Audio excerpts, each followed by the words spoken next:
Empires rarely collapse because an enemy suddenly appears at the gates. More often, they begin to fail long before the final shock arrives. They decay under the weight of their own contradictions, their overreach, and the pressure of peoples they ruled for too long without truly integrating. That is the larger frame in which a new Eurasian shift is now being discussed. While Vladimir Putin remains locked into an exhausting war in Ukraine and still speaks in the language of restoring Russian power, another process is accelerating across the south and east of the former imperial space. The Turkic world is becoming more organized, more connected, more militarily confident, and more economically independent. For Moscow, that is not a side story.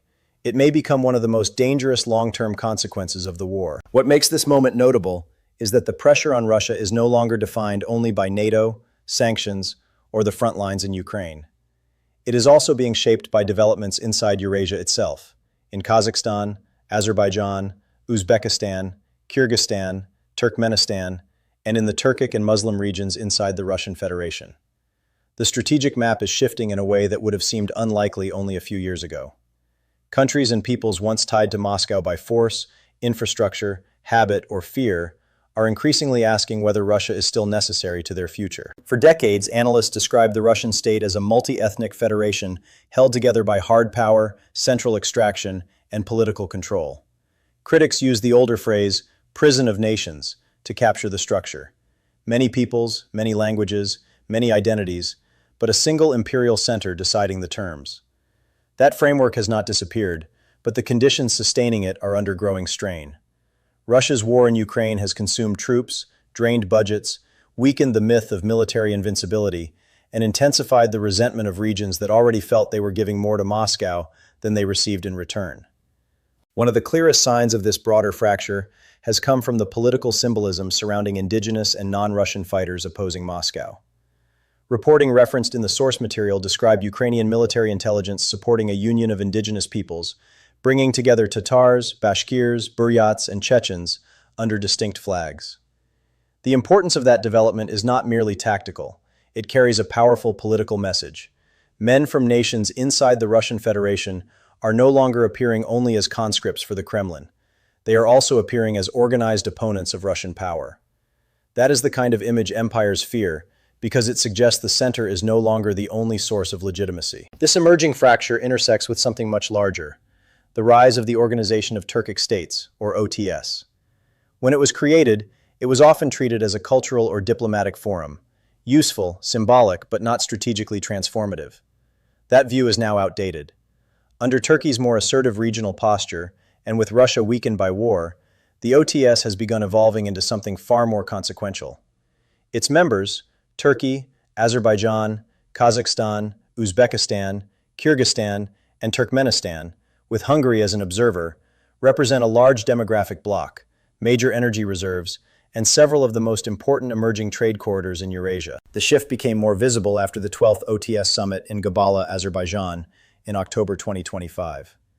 There, Azerbaijan proposed hosting the organization's first joint military exercises, planned for 2026. That step was significant because it moved the grouping beyond culture and economics toward defense coordination.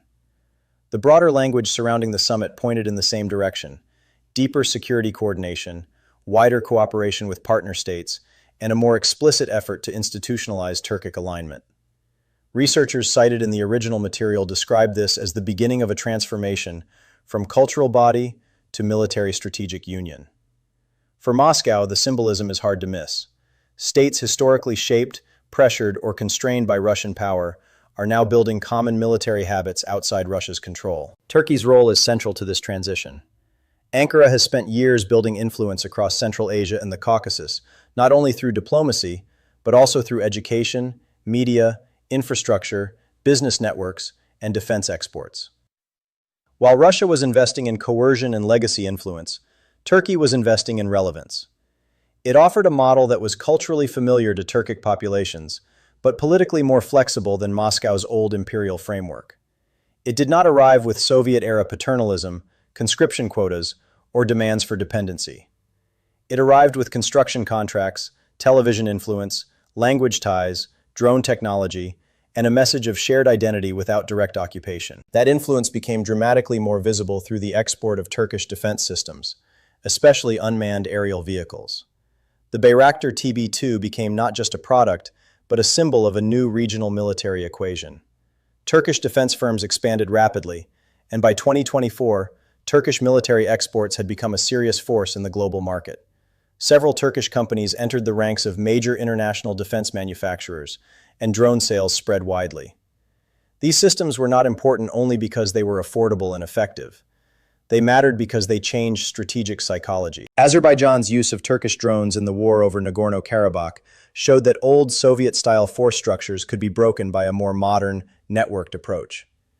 Kyrgyzstan also used Turkish systems effectively in border conflict. Kazakhstan and Uzbekistan moved to acquire them. The deeper meaning of those purchases is this: the military future of Central Asia is no longer automatically Russian. A growing number of states are modernizing with Turkish technology, and by extension, moving towards systems more compatible with NATO practices than with the older Russian model. That is a quiet but profound break from the past. This defense shift is only one part of the story. The economic side may be even more dangerous for Moscow. For years, Russia exercised leverage over Kazakhstan through pipelines. Kazakhstan is a major energy producer, but much of its export structure historically depended on routes controlled or influenced by Russia. That gave Moscow a powerful instrument of pressure.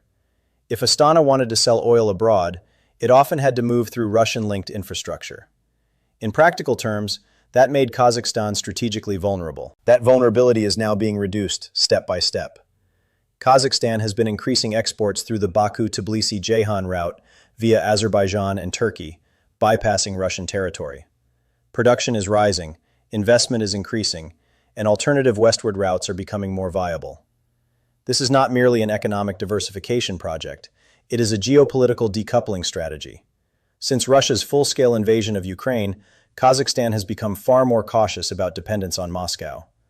The message from Astana is not always confrontational in public language, but the direction is unmistakable. Reduce exposure, widen options, and build corridors Russia cannot shut down. There is also a sanctions dimension that makes this even more serious for the Kremlin. Kazakhstan has tightened export controls and increased scrutiny over goods that could help Russia evade Western restrictions. That matters because Russia relied heavily on regional intermediaries for access to sanctioned technologies, dual-use products, electronics, and industrial inputs. If Kazakhstan narrows those channels, Russia loses more than convenience. It loses a crucial rear access route for sustaining parts of its wartime economy. Even the image of long truck lines at the Russian-Kazakh border carries political significance. It shows that fear of secondary sanctions and economic exposure may now weigh more heavily in Astana than fear of Putin's anger. That is one of the clearest signs of imperial decline. Empires do not hold when surrounding states stop fearing them enough to obey. The Caspian Sea adds another layer to the problem. For centuries, Moscow benefited from dominant strategic influence over this body of water. Control over the Caspian meant leverage over Central Asian energy routes and regional movement. But that maritime picture is changing as Azerbaijan and Kazakhstan strengthen their own capabilities and Turkey expands its influence through defense and strategic partnership. Turkmenistan is also developing ports and routes that reduce reliance on Russian-controlled geography.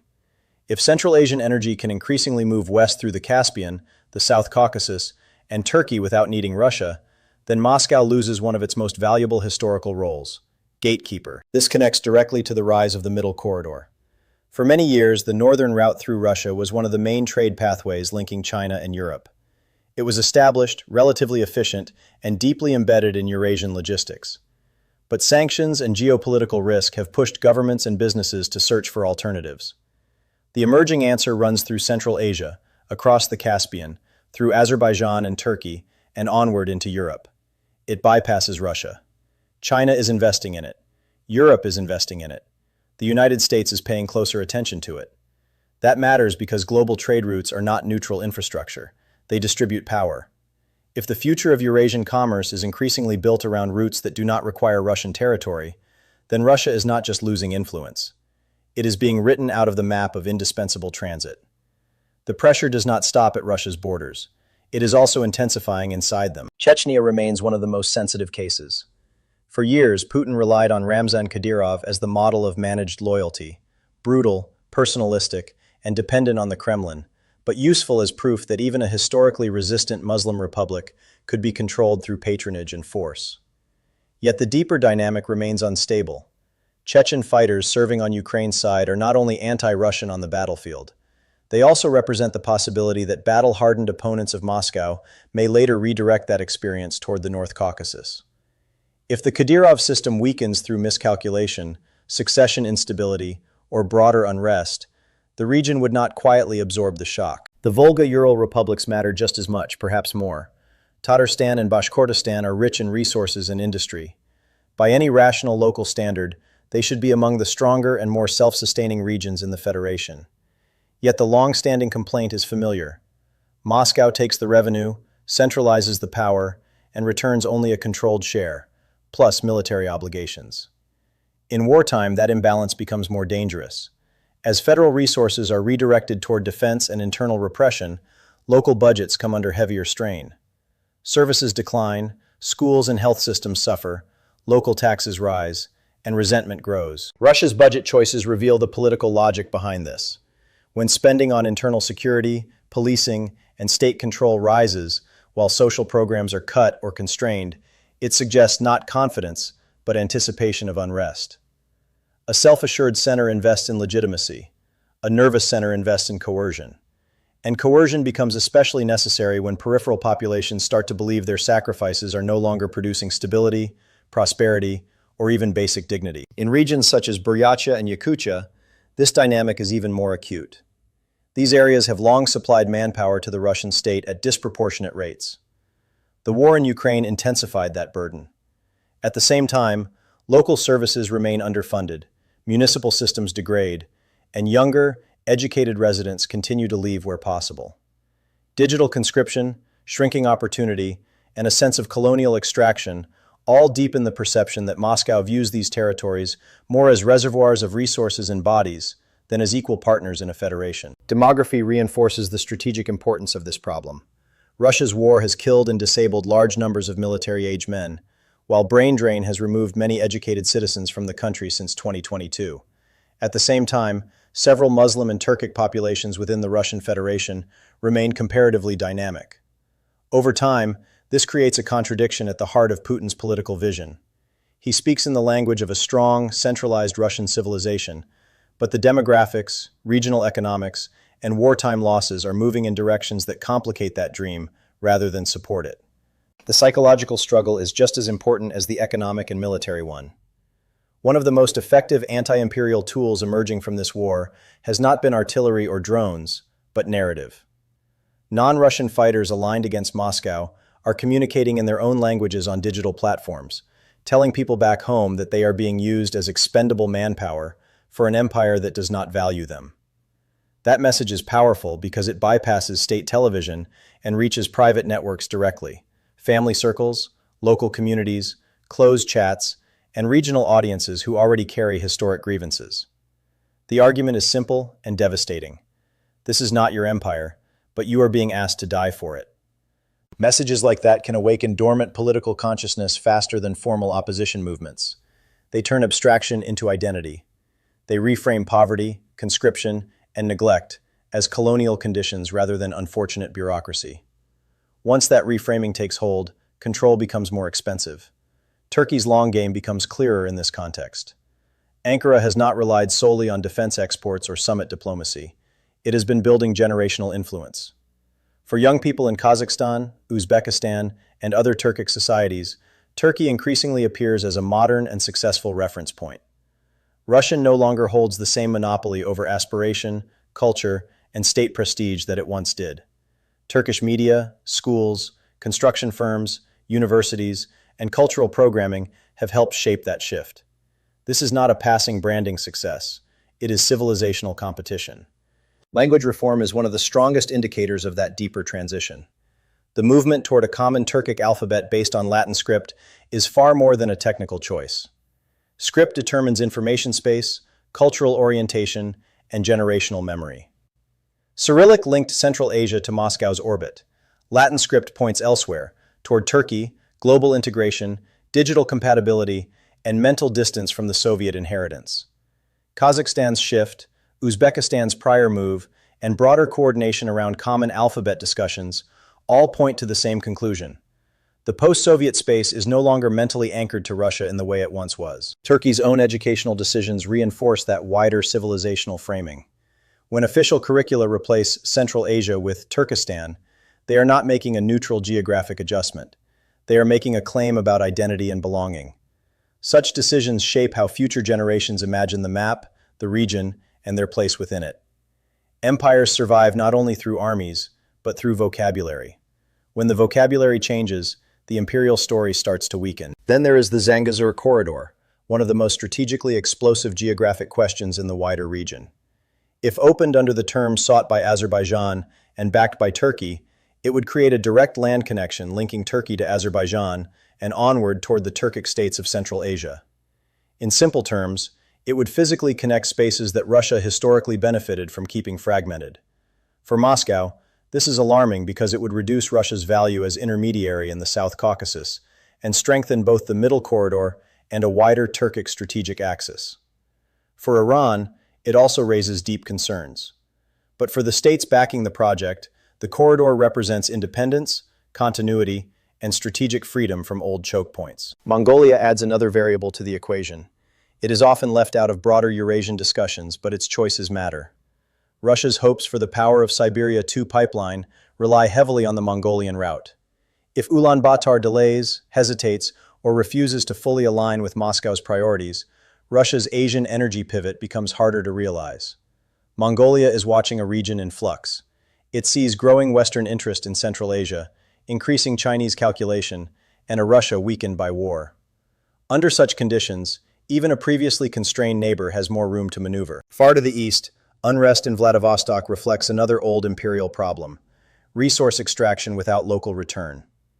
When people in the Russian Far East experience infrastructure collapse and heating failures while watching raw materials leave their region to fund state priorities elsewhere, the message is brutal and obvious. The center takes. The periphery endures. That anger may not begin as ideology, but ideology is not required. Material injustice is often enough. Taken together, these developments suggest that Russia is facing a far wider strategic crisis than the one visible on the Ukrainian battlefield alone. Putin launched the war hoping to block NATO's expansion, restore fear, and prove Russia remained the central power in its near abroad. Instead, he has helped produce the opposite. NATO expanded with Finland and Sweden. Russia's military image deteriorated. Kazakhstan, Azerbaijan, Uzbekistan, and Kyrgyzstan moved further into Turkic and non-Russian strategic networks. Trade routes emerged that bypass Russian territory. Energy flows began to diversify away from Russian control. Minority regions inside the Federation came under deeper social and political strain, and narratives of decolonization gained new oxygen. This is why the idea sometimes described as Great Tehran or a broader Turkic century has gained more attention. Whether one agrees with the label or not, the structural reality underneath it is becoming harder to ignore. The institutional framework exists, defense coordination is growing, the energy and transport logic is being built, the cultural and linguistic alignment is advancing, and perhaps most importantly, the fear of Moscow that once froze many of these processes has weakened. That does not mean Russia is on the verge of sudden collapse. States of this size and depth do not disappear overnight. Moscow still retains nuclear power, vast territory, coercive institutions, and the ability to repress internal dissent. It also still has leverage over several neighboring actors and significant capacity for disruption. Anyone predicting an immediate breakup is oversimplifying a much messier reality. But it would be equally mistaken to dismiss the scale of the pressures now developing. Strategic decline often begins as a long erosion, not a cinematic implosion. The most dangerous part for the Kremlin is that many of these pressures are reinforcing one another. Military weakness encourages regional hedging. Regional hedging accelerates trade bypass. Trade bypass reduces leverage. Reduced leverage weakens fear. Weaker fear increases local assertiveness. Local assertiveness requires more repression. More repression drains legitimacy, and declining legitimacy makes every future crisis more expensive to control. Putin went to war to make Russia feared again. Instead, he may have triggered the most serious unraveling of Russian influence across inner Eurasia since the fall of the Soviet Union. What is emerging across the Turkic world is not yet a unified geopolitical bloc in the rigid alliance sense. It is something more flexible, and in some ways more effective. a converging space of military cooperation, energy diversification, cultural integration, infrastructure building, and political confidence that no longer assumes Moscow sits permanently at the center. That is why this matters. Russia is not only losing ground in a war, it is losing the architecture of deference that once sustained its wider empire. And if that architecture keeps weakening, the consequences for Eurasian power could be historic.